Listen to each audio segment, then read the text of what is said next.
नमस्कार। के भारतले असली छिमेकीको भूमिका निभाएको छ?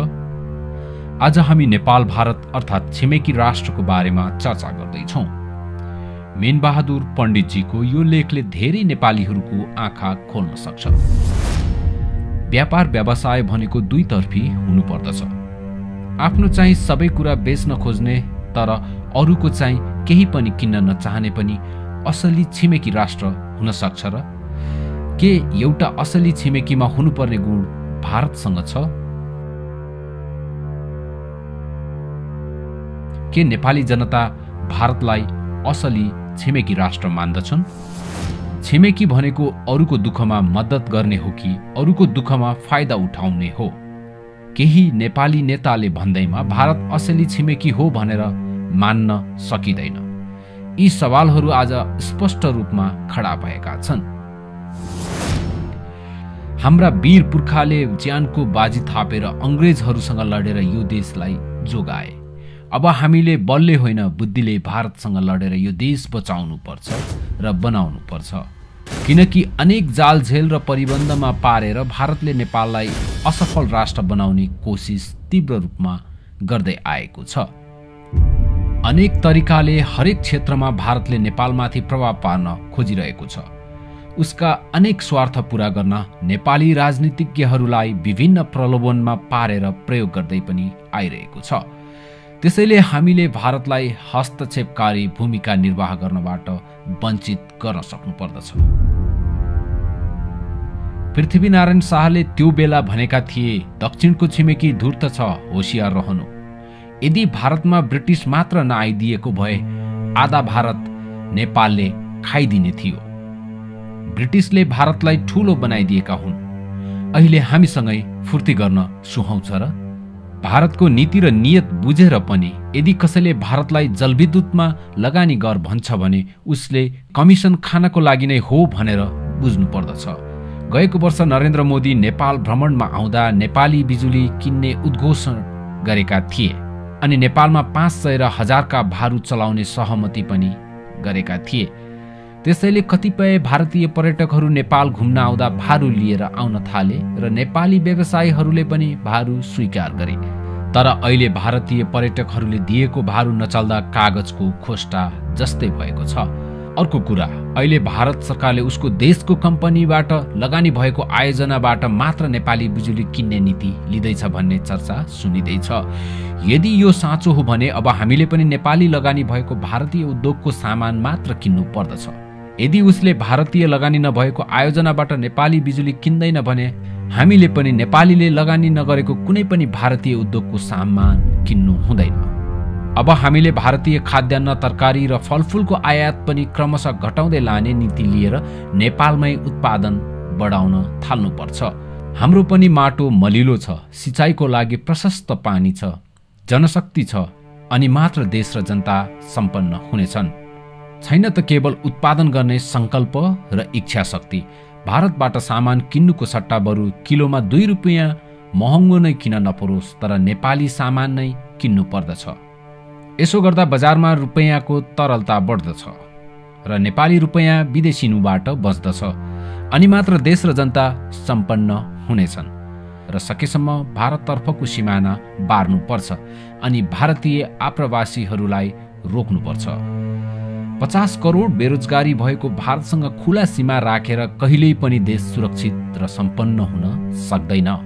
अहिलेको तराईको समस्या र संविधान संशोधनको समस्या पनि तिनै भारतीयहरूबाट आएकाहरूलाई अधिकार दिने कुरासँग सम्बन्धित छ। हामीले अहिले भारतको स्वार्थमा परेर हिमाल, पहाड, तराई छुट्यायौं भने हाम्रो तराईको विकास हुन सक्दैन। किनकि खनिज, जलस्रोत, वन जंगल सबै कुरा बराबर बाँडिन्न। भारतले उसको देशको लगानी भएको उद्योगको मात्र बिजुली किन्छु भन्नुको मतलब नेपाली नदी नाला कब्जा गरेर तेस्रो देशको लगानी रोक्नु नै हो। लगानी पनि उसको अनि प्रयोग गर्ने पनि उही र ठाउँ भने हाम्रो। नदी पनि हाम्रो तर उसको सोच नराम्रो। ठीक छ, उसको लगानी बिनाको बिजुली नकिन्ने हो भने हाम्रो नदी र ठाउँ प्रयोग गरे बापत 50% बिजुली हामीलाई सित्तैमा दिनुपर्दछ। 30 वर्ष कटेपछि सम्पूर्ण स्वामित्व नेपाल सरकारको हातमा आउनुपर्छ। किनकि भविष्यमा हाम्रा सन्ततिलाई बिजुली चाहियो भने हामीले अर्को नदी कहाँबाट ल्याउने र यदि हामीले यसो गर्यौं भने हाम्रा सन्ततिले हाम्रो लागि सधैँ आलोचना गर्ने बाटो हुनेछ। त्यसैले बरु खेर जाओस् तर भारतलाई नदी बुझाउनु हुन्न। हामीले देश हित विपरीत कुनै पनि सन्धि र सम्झौता गर्नु हुँदैन। हाम्रो बिजुली नकिनोस्, हामीलाई केही फरक पर्दैन। हामी आफै सम्पूर्ण बिजुली प्रयोग गर्न सक्छौं। खाना बिजुलीबाट पकाउँ, ग्यास जोगिन्छ। विद्युतीय रेल, विद्युतीय सवारी साधन प्रयोग गरौँ, अरबौंको पेट्रोल जोगिन्छ। उद्योगमा पनि बिजुली प्रयोग गरेर हामीलाई चाहिने सम्पूर्ण उपभोग्य सामग्री नेपालमै उत्पादन गरौँ, जसले रोजगारी पनि बढ्छ र देश पनि धनी हुन्छ। आजको सूचना प्रविधि र इलेक्ट्रोनिक युगमा विद्युत बिना हाम्रो दैनिक जीवन सजिलोसँग चल्न सक्दैन। यातायात, कल कारखाना पनि विद्युत नै चाहिन्छ। घरमा बत्ती बाहेक खाना पकाउन पनि, पानी तान्न, मोबाइल चार्ज गर्न, कम्प्युटर चलाउन बत्ती नै चाहिन्छ। त्यसैले विद्युत बिना विकास सम्भव छैन। एक त नेपालमा पेट्रोलियम पदार्थ उत्पादन हुँदैन, बाहिरबाट आयात गर्दा साह्रै महँगो पर्छ। ब्राजिल पछि नेपाल जलविद्युतमा दोस्रो धनी देश मानिन्छ। ब्राजिलको एउटै आयोजनाबाट 40,000 मेगावाट विद्युत उत्पादन हुन्छ। भुटानको एउटै आयोजनाबाट 20,000 मेगावाट विद्युत उत्पादन हुन्छ। संसारमा अत्याधुनिक उपकरण आइसक्यो। त्यसैले अहिले 84,000 होइन, हामी 2-3 लाख मेगावाट बिजुली उत्पादन गर्न सक्छौं। नेपालको राजनीतिक अस्थिरता, कमिसन चक्कर, शान्ति सुरक्षा बन्द, हडताल नै विद्युतीय विकासका अवरोध हुन्। कुनै पनि योजना अहिले अलिकति महँगो परे पनि, अलिकता नेपाललाई घाटा भए पनि यसले दीर्घकालीन रूपमा फाइदा नै दिन्छ। उदाहरणका लागि अरुण तेस्रो योजनाको 9 रुपियाँ प्रति युनिट महँगो भयो भनेर 10 वर्ष अगाडि एमाले बन्न दिएन। तर यो योजना बन्दिएको भए अहिले धेरै सस्तो हुन्थ्यो। अहिले हामी 12 रुपियाँ पर युनिट तिर्दैछौँ। खेर गइरहेको पानीलाई भारत सदुपयोग गर्न चाहन्छ भने दिनुपर्छ, तर भारतलाई मात्र गाली गर्नुको सट्टा विज्ञको सल्लाह लिएर उचित सम्झौता गर्न सक्नु पर्यो।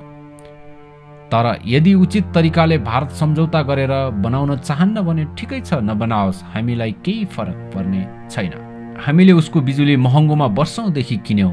अब हाम्रो उत्पादन हुने अवस्थामा अनेक नीति गर्दैछ। यदि उसलाई जरुरत भयो भने नकिनी सुखै छैन।